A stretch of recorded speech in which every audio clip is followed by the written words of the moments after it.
Assalamualaikum warahmatullahi wabarakatuh. Selamat pagi teman-teman semua dan juga selamat pagi Bapak Ibu dosen pengajar mata kuliah Etika Komunikasi Departemen Manajemen IPB University. Sebelumnya kami dari kelompok satu ingin memperkenalkan diri. Pertama, nama saya Kimar Ilsa dengan NIM H240121129. Saya Siti Juweria dengan NIM H24012210046. Saya Dewi Sintawati dengan NIM H24012212069. Saya Anda 10, 11, 12, 13. Dalam podcast kali ini, kami berencana untuk mengambil topik GCG sebagai tugas etikom pada semester ini. Tapi sebelumnya teman-teman, kalian tahu nggak sih GCG yang kemarin sempat disinggung pas acara di Audit Fem? Oh, ingat tuh. Ingat, Iya. ingat. Iya, yang acara yang kita, Seminar itu ya? iya seminar tentang GCG. Aku kayaknya ingetnya gini sih, Sa. Gimana? Izin ngomong. Jadi kalau menurut yang aku tangkap itu GCG itu tuh kayak prinsip yang dipegang oleh sebuah perusahaan itu untuk mengelola perusahaan itu sendiri, kayak meningkatkan kinerja di perusahaan itu. Mungkin yang aku tahu baru sebatas itu sih. Kalau kamu Festus gimana? Ini lebih ke aspek transparansi, guys. Kita kalau juga sendiri. Benar-benar, yang gue tangkap juga itu. Jadi prinsip-prinsipnya itu berdasarkan transparansi, akuntabilitas, tanggung jawab, dan lain-lain gitu. Itu gimana? Oke, gue juga kurang paham sih sebenarnya. Cuman kalau dari yang kalian bilang, GCG itu lebih ke bagaimana sih perusahaan menjaga atau bahkan meningkatkan kinerja perusahaannya dalam menjaga operasionalitas perusahaannya dengan berbagai aspek-aspek. Kalau nggak salah yang tadi ada transparansi, Nah, akuntabilitas, ya, sama yang terakhir jawab. tanggung jawab. Jadi tiga aspek penting itu adalah aspek-aspek penting dalam GCG tentang bagaimana perusahaan mengelola perusahaannya secara transparan, akuntabilitas, dan bertanggung jawab. Oke, tapi ngomong-ngomong GCG nih, kemarin kalau nggak salah ada perusahaan yang perusahaan forex ya kalau nggak salah, Broker ya? broker ya, yang bermasalah karena kurang lebih bawa lari duit konsumernya. Gimana tuh? Waduh, Ada yang tahu nggak sih? Kayaknya seru tuh. pernah dengar kayak gitu, tapi gue kurang tahu lebih dalam kayak. Oh, Dewi? oke. Dewi Kalau gimana? aku sendiri juga pernah dengar sepintas, tapi kayak belum bener-bener aku masih kurang paham gitu. Kalau kamu Festus? Terus diketahui ceritanya. Tapi kira-kira ada kaitannya nggak sih sama GCG itu? Tentu ada dong. Terutama di bagian transparansi. Benar. Gimana tuh? Jadi awalnya broker ini tuh sebutannya namanya Python lah ya. Karena kelakuannya Kayak kurang lebih setan. Oh, bapak ubah. oke. Jadi kurang lebih broker ini menjanjikan yang namanya signal 100%. Bagaimana nggak mungkin. Iya, betul. Ketika kita bertransaksi di pasar global yang tentu saja dinamis, nggak mungkin ada namanya 100%. Tentunya pasti ada pergolakan yang nggak menentu. Nah, broker ini menjanjikan bahwa sinyal yang diberikan 100%. Oke. Para nasabah yang tergiur akan cuan, cuan, cuan, cuan, cuan, cuan. Dia ikut nih signalnya sekali. Akhirnya cuan. Betul.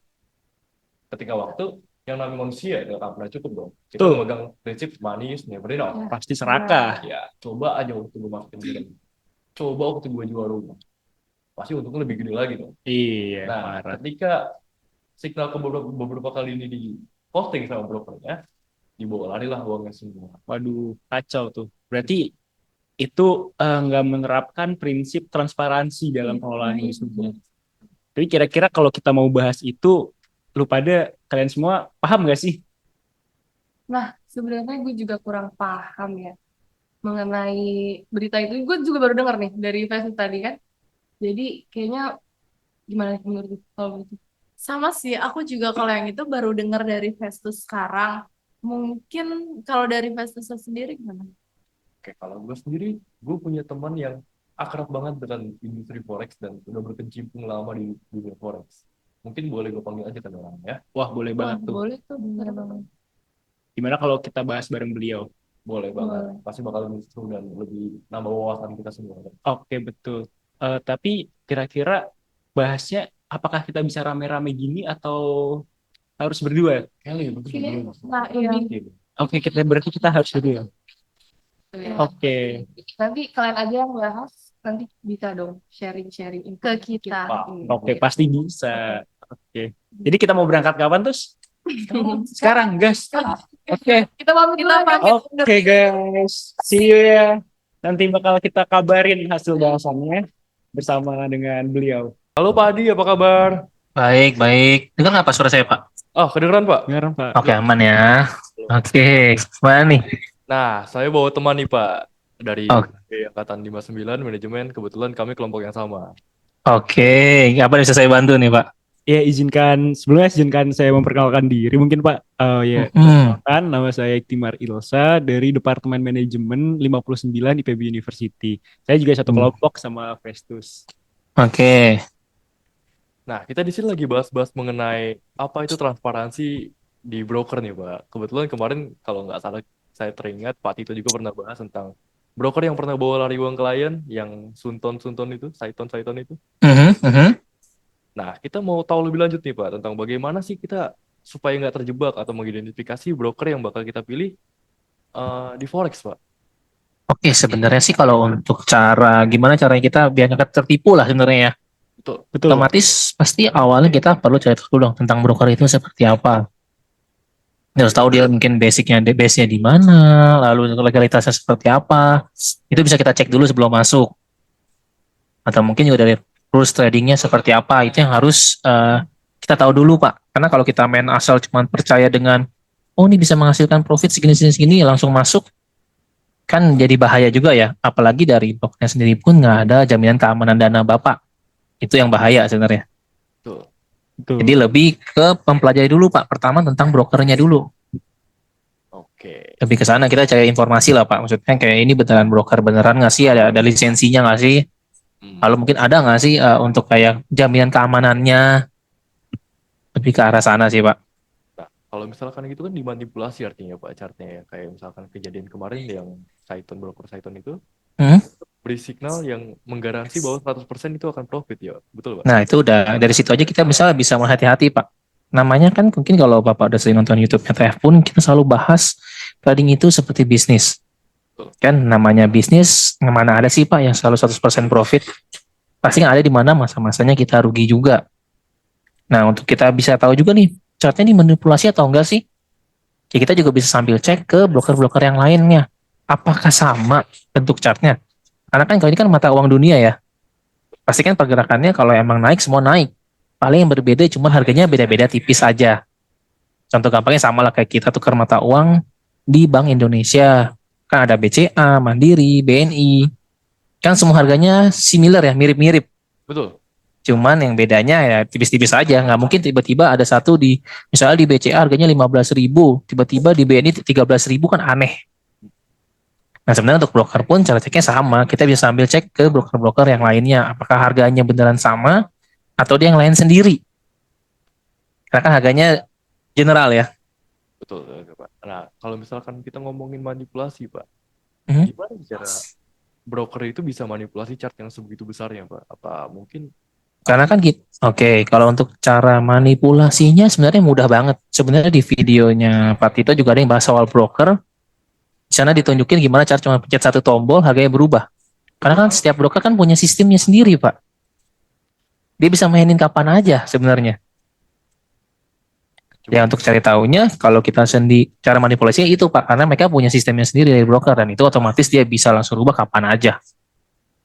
kalau gitu tergantung broker ya Pak, mau ambil resiko terlalu besar kayak memainkan market yang langsung diterjunin ke bawah atau dinaikin ke atas. Iya, ya itu tergantung broker kan kayak Sunton kan ya lumayan parah terakhir ya, dia kan dipencet turun jauh banget ke bawah dan naik banget ke atas tinggi kan.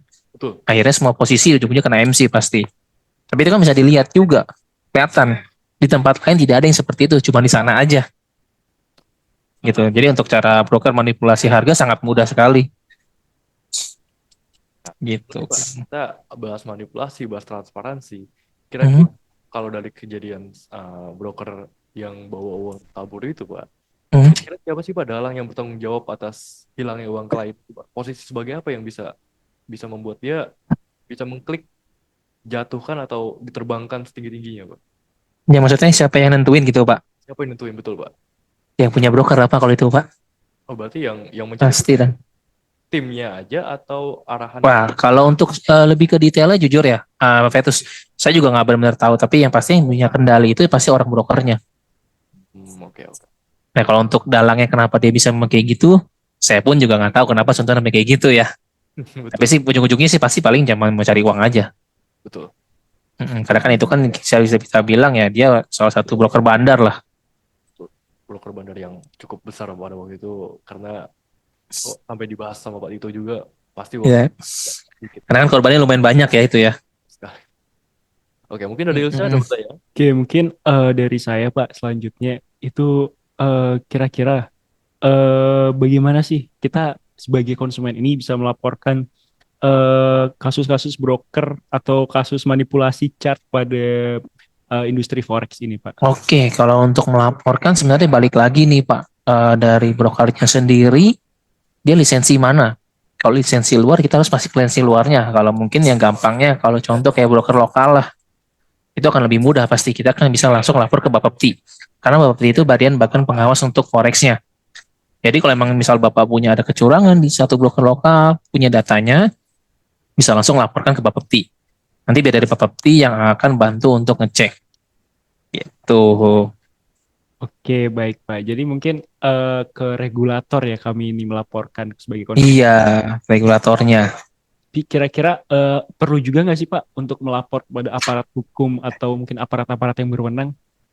Tergantung posisinya. Kalau emang mungkin kalau emang dia emang regulasinya Indonesia, bisa lapor ke aparat Indonesia. Tapi kan kalau misalnya dia base-nya di luar, ya gimana pasti kita lapor ke aparat Indonesia pun juga pasti akan kesulitan Betul. lebih ke Eh, sana. mungkin kira-kira kalau apa sih yang harus kita lakukan ketika yang terjadi ketika menjadi korban broker yang dari luar, Pak? Sebenarnya kalau untuk supaya nggak jadi korban, sebenarnya harus Bapak dari awal sebenarnya sih kita nggak bisa pas udah jadi ini dari awal kita sudah filter dulu Pak.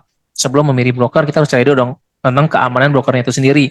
Apakah ada jaminan keamanannya dan jaminan keamanan ini apa bisa ditanggungjawabkan atau tidak? Gitu kan kalau kayak seperti kita kan di Traders Family kita sendiri sebagai penjaminnya di sini. Jadi kalau emang ada trading di broker partner Traders Family dan kalau emang terbukti broker partner kita melakukan kecurangan, kita TF sebagai penjaminnya. Jadi klien pun akan mudah. Kalau emang ada problem, tinggal cari ke Traders Family. Gitu. Berarti mungkin emang harus dari diri sendiri ya, Pak ya? Iya dari awal, karena kita kan Sebagai dari filter. awal, dari awal kita udah filter dulu nih.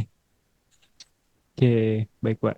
Mungkin yang terakhir, kira-kira sih, Pak, kalau sebagai usaha broker, apa sih dampak manipulasi chart ini terhadap trader atau terhadap trader sebagai konsumennya broker nih? Itu kira-kira dampaknya apa aja sih, Pak? Mungkin? Maksudnya kalau chartnya dimainin ya sama Iya, brokernya ya. iya, Maksud dampak ya ke tradersnya itu apa? Yang iya, pasti betul jadi dampak ke trader sebagai konsumen. sebenarnya akan terjadi apa sih? Dapat kerugian dong Pak. Betul. Ya dong karena kan biasanya yang melakukan manipulasi ini kita ngomong broker oknum Pak ya. Broker oknum dalam artian yang full market maker. Yang mereka emang menalangi semua transaksi kliennya yang dimana pasti trader yang di sisi tradernya pasti maunya si oknum ini maunya loss. Jadi akhirnya chartnya dimanipulasi dan ujung-ujungnya tradernya pasti loss nggak akan profit. Karena istilahnya kan dia bertarungnya sama oknum ya, bandar. Betul. Main bandar kan nggak mau kalah pasti. Lebih ke sana. Betul, Pak. Berarti kalau boleh saya simpulkan, jadi kalau perusahaan broker ini enggak transparan dan berintegritas, bisa-bisa kelama-kelamaan ditinggal oleh konsumennya ya, Pak. Pasti, itu Pasti. udah pasti. Karena ada beberapa lah beberapa broker oknum yang akhirnya tertangkap kan. Dan Oh, beberapa iya. broker pun udah ditutup juga. Oh. Jadi mungkin kalau tidak transparan dan berintegritas bahkan bisa sampai ditangkap oleh regulator dan aparat penegak hukum ya, Pak. Ya bisa ditutup Pak brokernya Pak. Karena sudah ada kok beberapa broker ditutup. Oke, saya kembalikan ke Festus. Oke. Itu mungkin beberapa broker yang tentunya sudah bekerja sama dengan Traders Family bukan gak bakal mungkin, sedikit kecil kemungkinan untuk melakukan hal tersebut karena kita bisa lihat customer dari Traders Family juga kliennya ada puluhan ribu ya Pak, betul ya? Iya, ada puluhan ribu. Karena emang kalau kita sendiri kan saat kita mau bekerja sama dengan broker sendiri, kita juga ada filternya langsung Pak. Jadi kita nggak semena-mena dia mau kerjasama langsung kita terima. Kita ada tesnya dulu. Dan apabila terbukti salah, pihak Trace Family akan menggaransi 100%, kemudian akan memutus kontrak dengan broker yang telah dijalin kerjasamanya, dan itu nggak sedikit yang hilang dari klien si broker ini, Pak ya. Kita kan mencari yang selalu transparan Pak. Itu. Jadi kita emang sudah ngetes dan sudah benar. Kalau emang ternyata ada bukti kecurangan dan broker yang nggak mau ngaku pun, ya kita bisa benar-benar putus hubungan. Gitu. Oke Pak Adi, mungkin mengenai topik kita kali ini udah lewat berapa menit ya? 10 menit ya ada ya? Udah lewat. Kasih kan Mungkin kita nanti ya. Kasih kan ngobrol. Nah, iya, memang ternyata jawaban Pak Adi juga sangat memberi jawaban kepada kelompok kita Dan jelas. dan jelas sangat-sangat jelas. Thank you. Thank you. Iya, Thank you banget Pak Adi atas waktunya Pak. Iya, terima kasih Sama-sama Pak Festus. Maaf, Thank sudah. you. kan dan mengambil sedikit waktunya. Siap-siap nggak apa-apa untuk membantu nggak apa-apa kok. Kalau yang ada yang kurang jelas pun boleh tanyakan ke saya nggak apa-apa. Siap Pak. Oke, Aman. siap. Oke, thank you. Selamat Thank you, pagi, Pak. Pak. Sore Pak. Oh iya, maaf, Sore, Pak. Mungkin Terlalu saya live semangat ya. ini, Pak. Iya, Jadi Pak. kayak semangat pagi gitu, Pak. Saya live ya. Terima kasih. Oke, Bapak Adi, terima kasih. Terima kasih Pak. Oke, jadi teman-teman, mungkin aku sama Festus tadi udah sharing dengan temannya Festus, yaitu Bapak Adi, Betul. sebagai pakar di bidang brokerage forex. Jadi Ya. mungkin hasilnya bagaimana tuh, Festus? Nah, hasilnya tadi seperti yang tadi kita bicarakan ya kan. Gimana tuh? Nah, pertama, untuk memastikan bahwa broker ini legal tentunya, kita harus cek regulatornya dulu. Cek Lisensinya. rulesnya dulu, cek lisensinya dulu, cek sebagai macamnya. Supaya setelah kita filter, kita yakin bahwa broker ini aman, supaya kita pun sebagai nasabah tenang untuk bertransaksi di broker. Jadi Dan pentingnya untuk mencari yang namanya hal yang bisa menjamin sekiranya terjadi hal yang buruk, supaya uang kita pun aman, kita tenang, nggak terbawa mimpi, dan tidur pun nyenyak gitu. Jadi yang pertama filternya adalah diri kita sendiri ya, Pak. Betul. Kemudian yang kedua itu yang aku tangkap adalah transparansi dan integritas atau aspek-aspek yang merupakan aspek penting dalam GCG, Good Corporate Governance, itu sangat bermain sangat vital pada jalannya kinerja perusahaan, terlebih untuk retensi pelanggan. Karena apabila perusahaan kita tidak menerapkan dua aspek tersebut, aspek GCG, bisa saja kita ditinggal oleh konsumen kita. Jadi lama-lama kita nggak punya konsumen, gitu sih yang aku tangkap. Mungkin ada lagi, Festus? Dari saya cukup. Mungkin ada dari sini. Oke. Gue tangkap intinya GCG itu penting banget ya. Iya, penting banget buat perusahaan. Iya, sama sih, intinya dari aku juga tadi yang disampaikan Pak Adi yang kalian sharing ke kita itu benar-benar insightful banget, benar-benar apa ya, kita bisa jadi tahu lebih paham lagi tentang dunia di trading forex itu seperti apa. Lebih keamanan, lebih terjamin lah ya. Oke, kalau gitu mungkin sampai sini Oke, sampai sini pembahasan kita Iya, mengenai pembahasan kita mengenai GCG di GCG. sektor brokerage forex. Mungkin sekian dari kelompok kami. Terima kasih. Kurang lebihnya mohon maaf. Wassalamualaikum warahmatullahi wabarakatuh. Selamat Selamat siang. Pagi. Pagi.